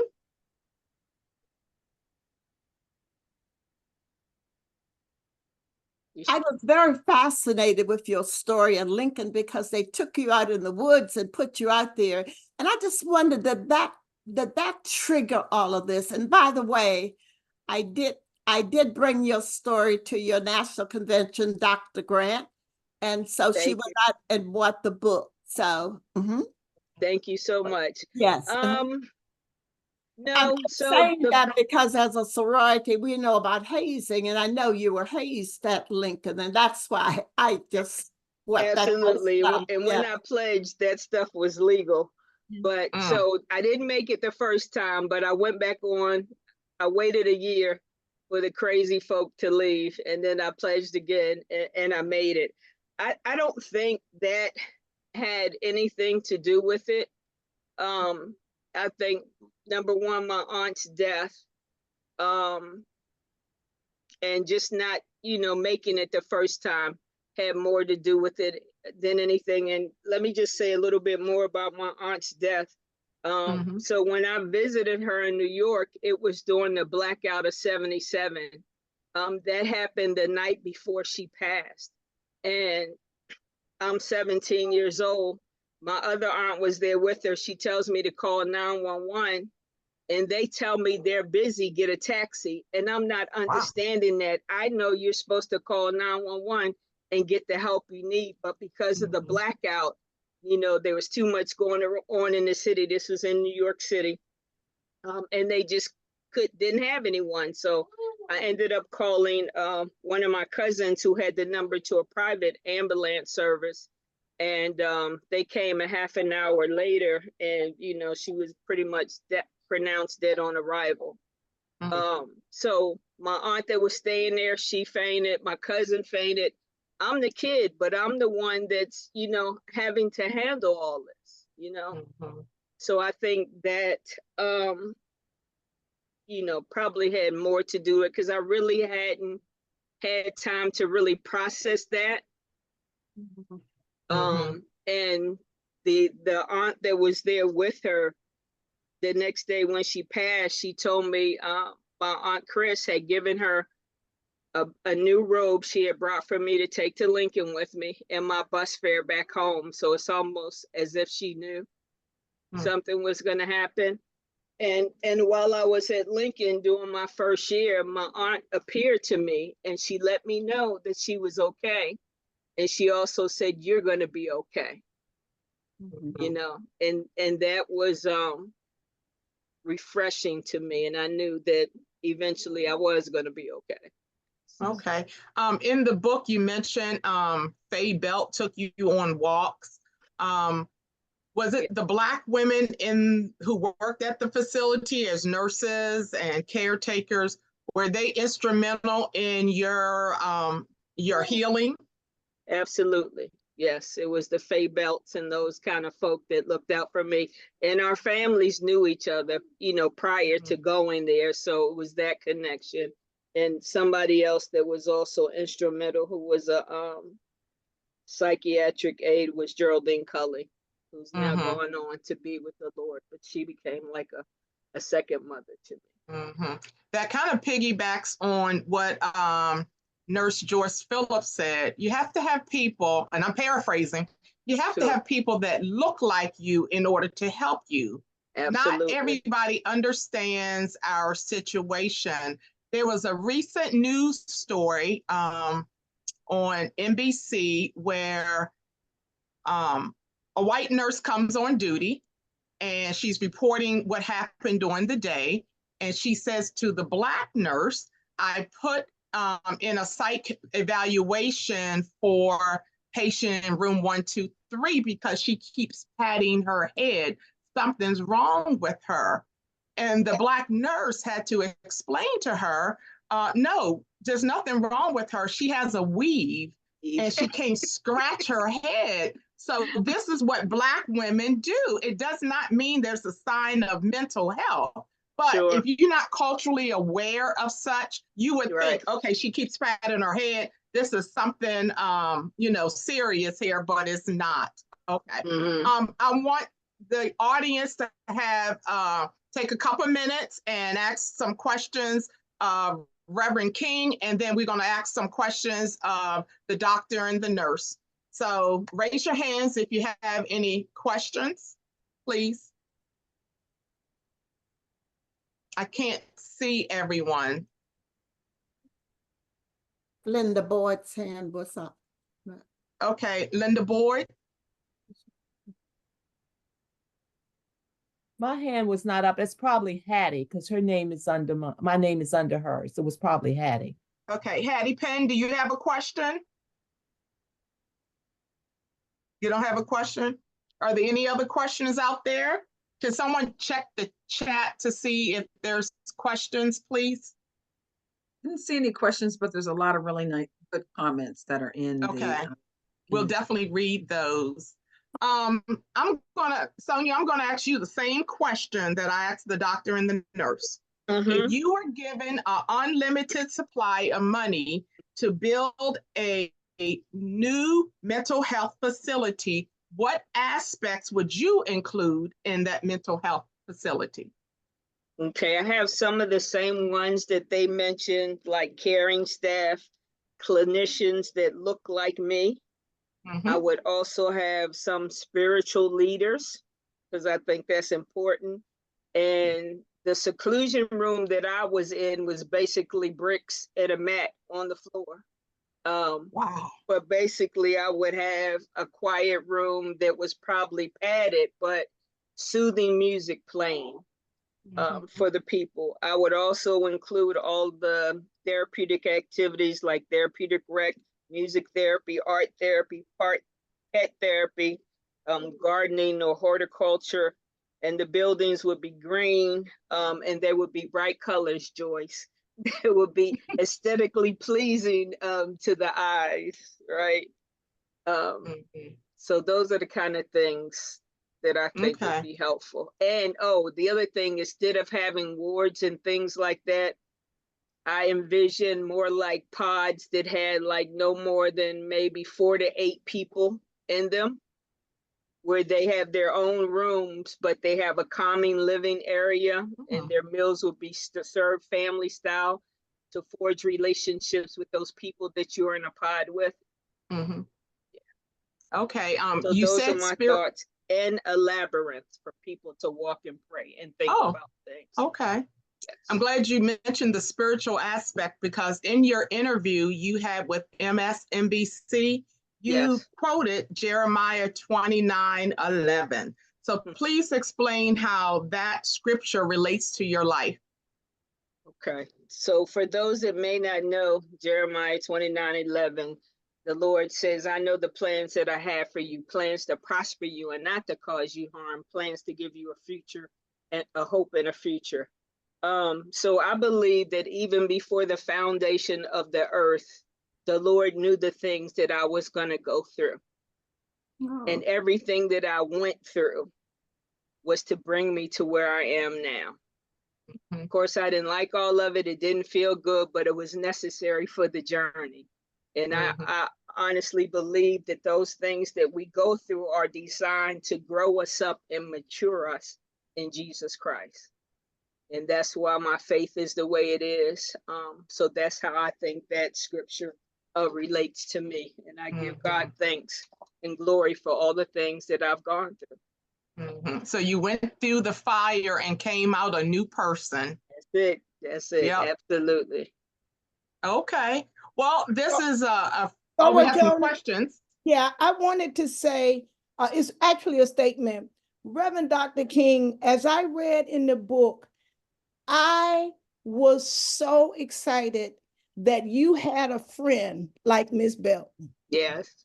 And when I saw her on the screen today, tears just came. God just placed that angel in your life.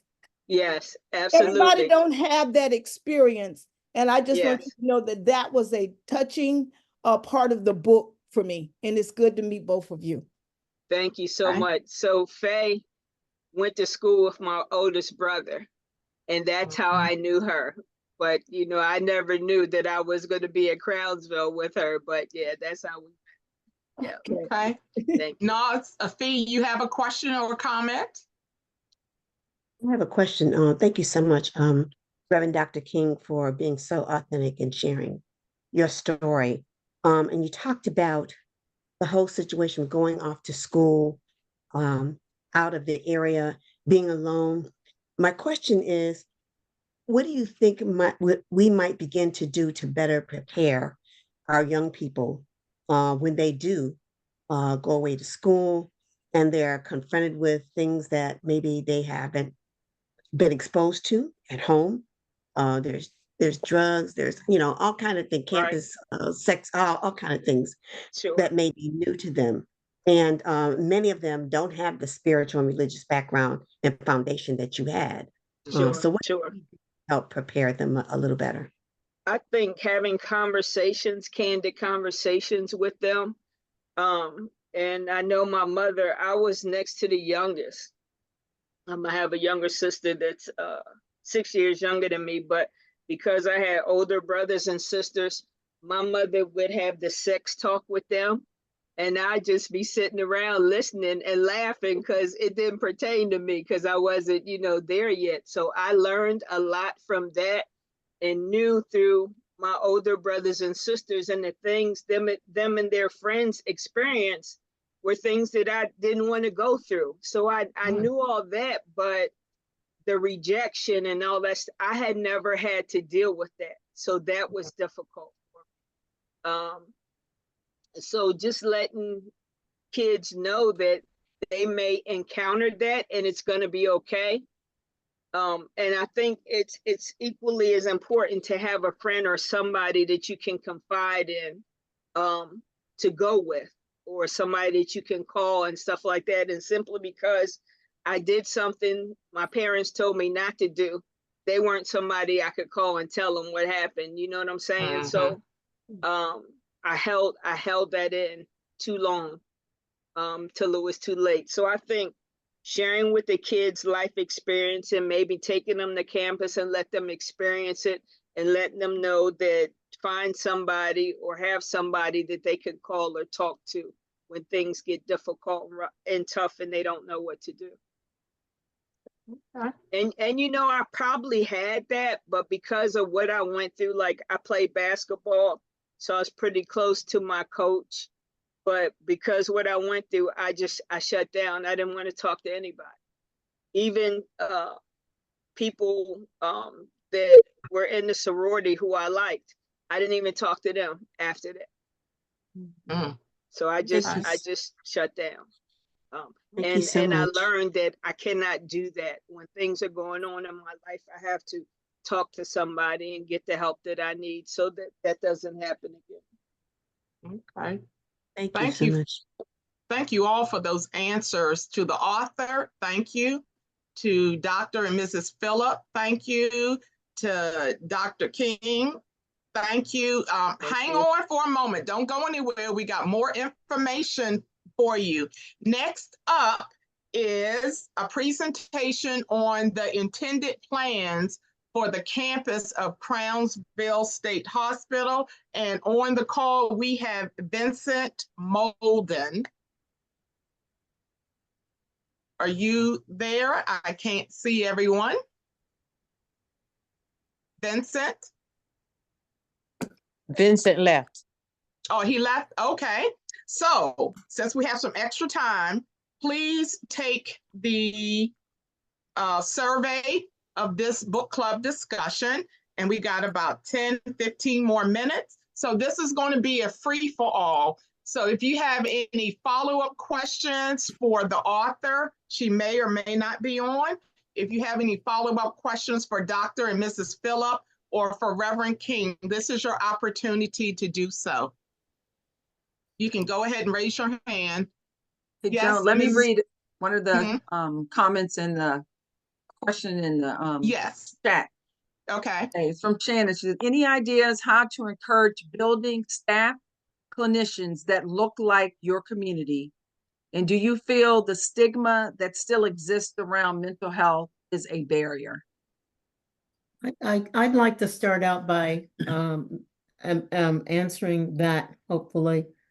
Health inequities still exist. And they are worse for African Americans and people of color in the mental health, because mental health, even in the broader community, is not funded properly. People are still, there's a stigma attached with it. We have got to raise our voices in places where people will hear us, and also look out for one another in the loving community that I believe we as African Americans have created. You cannot go on without making some of these changes. Our human rights, as far as I'm concerned, have been taken away. And for many of the patients at Crownsville, they were taken away. They still are. Mental illness in the Black community, especially for our Black youth, is a pathway to incarceration. That has not changed. So it becomes incumbent upon all of us to become mental health activists in some ways. I listened to the teacher, and the more we're able to teach our children, embrace them with love, the more we're going to be able to help them at an early stage. I don't want to be on a soapbox, but I feel passionately about it. There's lots of work that we must do. Yes. I support that also in that I think our kids, children, I should say, should get more exposure to Black professionals so they can see that we have Black people in different fields such. I think that's a big helpful. And I will think most professionals that are Black, in the medical field at least, would be more than willing to have someone come in and spend the morning with them or an hour or two. And so that it can see professionals that are Black and maybe think of it. And it's not difficult to do it, by the way. Not difficult at all. If you hear my story, which I don't have time to give you, or you don't have time to listen, you would wonder how I became a doctor. But if you want to hear the story, you can always talk to me or call me up and I'll give you the story. Okay. The possibilities Oh, yeah. are there, but our children need to know that they're there. That's right. And the young people who are in college many times don't know that there are opportunities to become counselors and, mental health workers, or to go to medical school or nursing school. The other thing I'm going to say is that many of us went to historically Black schools. We must urge one another to create endowments and support those schools so that our Black children, our children of color, can continue their education and don't have to not continue it because they don't have funds. Absolutely. Okay, thank you. Absolutely. I like I said, I went to Lincoln. I have a master's from GW. I have a master's from Wesley and a doctorate from Wesley, but my money goes to Lincoln University. Beautiful. Beautiful. Okay, we have some recognitions that we would like to take this moment to recognize. Joanne Scipio, we have several names. Excuse me, Joan. Nancy Gilliard has a question. Oh, I'm sorry, Nancy. Hi, good afternoon. I just wanted to say that I think this is an excellent discussion. And I want to just speak to all that I've heard. And I, as a teacher, as an educator for many years, one of the things as a teacher, we all are trained in having to take childhood development prior to going into a classroom. And many of the things that are first cut in our schools are support services, psychologists, social workers, all of the things that our students definitely have needed all the years. In the last recent years, with the number of shootings, etc., it has become more imperative for those support systems to be put back in place. And that's a good thing. Unfortunately, in the times that were in between, it was not there for our kids. And I also want to stress, like Dr. King said, and many of the others here, education is important. Knowing the history of all of this is really important. And it's also really important for all of our students to know the realities of life. When you have students in a classroom who are having reactions to certain things, like I think Dr. King, you reacted to something in your personal life. And I think all of us in our life have special reactions to certain things. And I also feel that my students who I've had throughout the years, I've seen some who become addictive in high school. I had one student, I happened to catch her. She was high as a kite after lunch. And I managed to grab her and catch her. And I never did find out what happened to her because she was a junior, but I caught her because she was going to fall out right there. And the reality is it's important as teachers for us to recognize their needs and to make sure that the systems are there to support them. So I concur.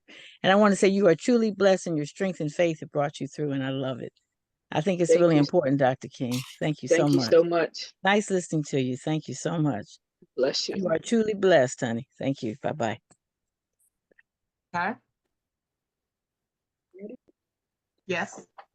Okay, we want to recognize Faye Belt. Faye has been, I guess, a fixture around Crownsville from almost the beginning of her life, since her mother was one of the first Black nurses to work at Crownsville.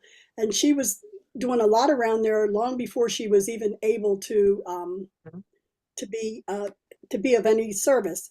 And she's driven and supported by her faith in her family. She has a servant's heart, as she demonstrated in her geriatric nursing specialization and experience as Columbia Beach Community Improvement Association.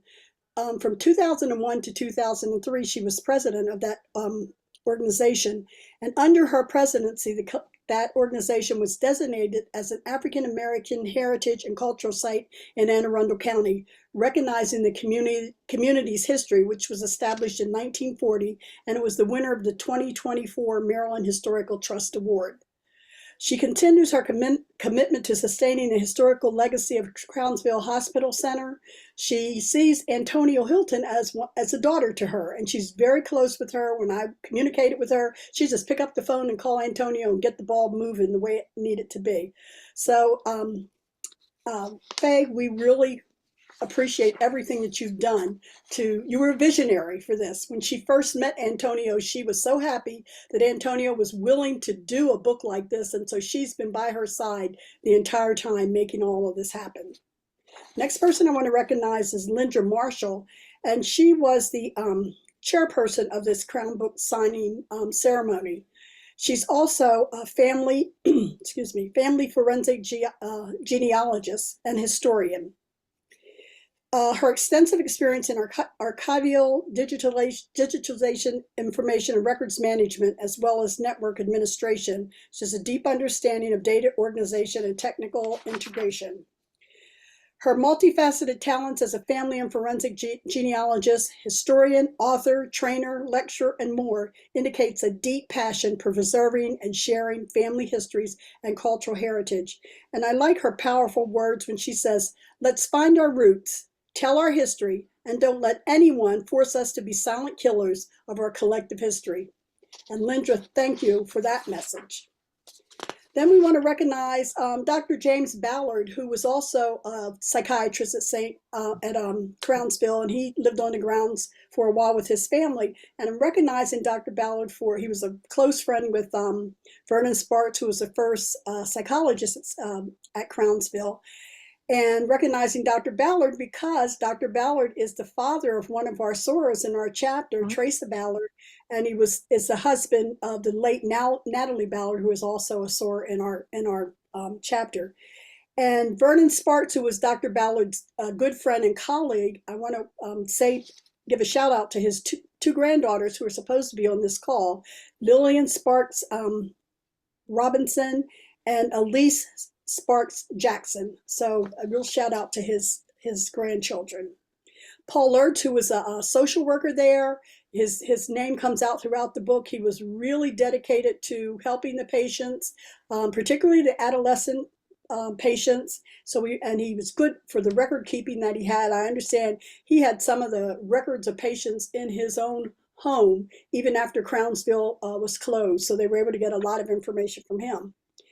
And Janice Hayes Williams, what can we say about Janice? Janice is the local historian for Annapolis and Anne Arundel County. And she, again, was somebody else from the very beginning. She learned from her family. She was involved in the history. Janice is also the commissioner of Maryland Heritage Areas Authority.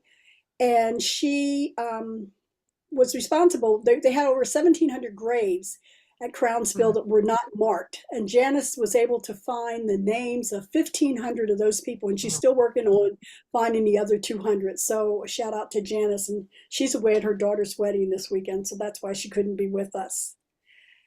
And then I want to say a shout out to Scotty Preston, who did the song for Say Our Names.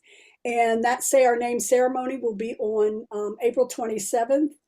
At Crownsville, and also on April 27th, there's going to be a book signing by Antonia Hylton at the Key School, and that will be following the Say Our Name ceremony. So 27th, keep that on your calendar for both the book signing and the Say Our Names ceremony. So we have a lot of people who've been working on, bringing this to fruition and keeping it going, and we want to thank all the people who have done so much to make this book club for us a success, by the work that you've done for bringing Crownsville to life for all of us, because a lot of us didn't know most of the stuff that was presented in this book. And thank you all. May I say something before you end? This is Faye.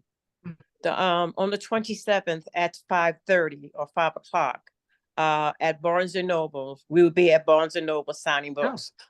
Okay?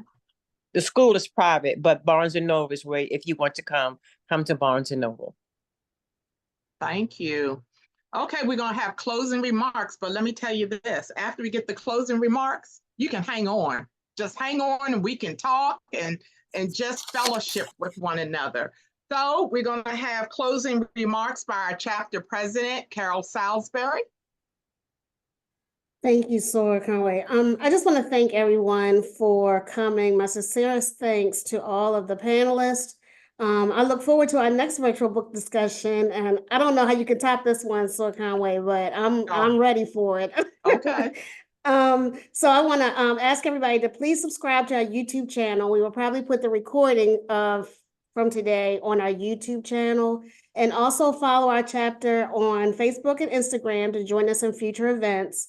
And please, the evaluation is in the chat. Please fill out the evaluation from today's event. Thank you. Thank you. And next we have Dr. Thurston, who is the chair of our Arts and Letters Committee, for which the book club falls under. Thank you again, Joan. And so, President, you took what I was going to say. I didn't have that much, but I had to do that one little line. But thank you all so very much for coming out, and not just coming out, but staying to the end. We got so much information. Soror Daily, always love having you. Everybody that made time, thank you, thank you, thank you. The next time that we do something, I'm going to look for all of you. And everybody be safe and have a good evening. Okay. And next, closing remarks by Mrs. Joanne Scipio, who is the co-chair of our Physical and Mental Health Committee, for which the topic mental health falls under.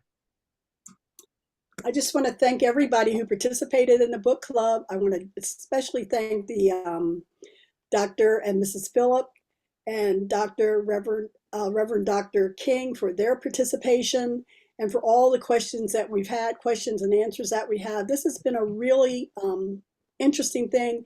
Mental health is something that, particularly for the Black community, we have ignored for many years. We kind of say Uncle Joe is just, that's Uncle Joe. And now we know that we need to get the help that we can and not to be ashamed of it. And as Mrs. Phillips said, mental health is an illness. Just like diabetes, just like congestive heart failure, let's bring it out in the open and help our people. They can't heal as long as we hide behind what's really going on. And Crownsville, a lot of our people were there. I think they said, according to the book, only about 2% of the residents there were brought by their families. The rest of the people were just kind of like brought in. They were not really mentally ill. They had issues, and as we talked about that, so let's really reach out. Let's acknowledge mental illness for what it really is, and let's not hide it. And thank you all for being here and participating. We really made this a great book club, and as somebody just said, I don't know how we're going to top this one. We're going to try. We always try. I just want to say thank you to my beloved sorority, who gives me the leeway to do what I want to do, and that is to moderate book club discussion. It has been a joy for me to sit here and do that and to be with each of you. I really appreciate that. This was not a one-person event. There were many people on the committees that contributed to calling the governor, calling the mayor, calling the county exec's office, not once, not twice, maybe 3, 4, 5 times. The only person we didn't bug was Governor Westmore because of the incident. We thank you for the sorors in the chapter who booked the doctor and the nurse, and I was lucky to coordinate with Sonia King, so it has just been a joy. When I contacted the author, I sent her an email on a Friday at 3 p.m. And I said, after I hit send, well, I probably won't hear from her until like 2 weeks. So later on that evening, I went to my email just to check emails, and she had answered me 2 hours later at 5:30 and said, I will be there. Just let me know what I need to do. Give me a date and time. So I want to say a grand thank you to her. Because of her book, we're all here. I want to thank each of you to stay into 707. Our book clubs are ones where they're just not, we're talking about a book. We make them informational. We as Deltas, try to be a cut above the best. So anyway, Thank you all. I see my sister Shirley Perry has her hand up. Yes, good evening, everybody. Just was one thought. I think so many people were on because Crownsville is home for us. We either know someone who worked there, who lived there, or who was a patient there. I just recognized so much stuff when I read the book, and it was very interesting. But I think because it's so close to home. And Dr. Daly, your hand is raised. We can't hear you, my soror.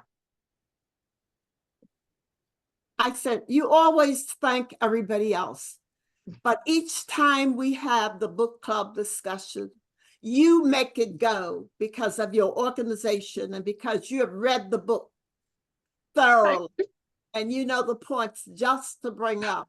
And we enjoy it the way we enjoy it and the way we learn from it because of your skills and your knowledge and your overall persona and your passion for doing this. So I guess I can say on behalf of all of the Deltas on here, that we really give you a wholehearted bundle of thanks for what you do in all of this. Yes. Thank you. And I do it for the love of my sorority and the love of books. So thank you so much. I really appreciate it. Joanne, your hand is raised. Yeah, I just wanted to say, Vincent Molden, he was the director of community engagement, and I'm not sure why he left early, but County Executive Pittman just did say a little bit about what would happen with the land, but it's still kind of up in the air. Right now, I'm part of the subcommittee for physical and mental health there.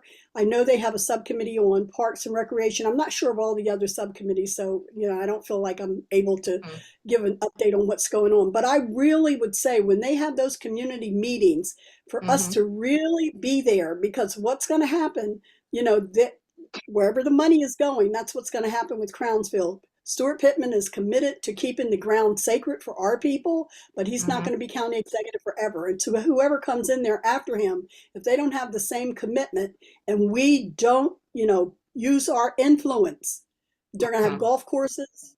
They're going to have things that will not relate to us. So we need to be out there. We see those community meetings being advertised. Go to those meetings and have our voices be heard, because the money, what's going to be done with that land is going to depend on the money, and the people with the money are going to do the talking. So we need to talk too. So I'm just asking all of you, when they have those community meetings, to make sure we're well represented. Okay, thank you. Technology, can you stop the recording now, please?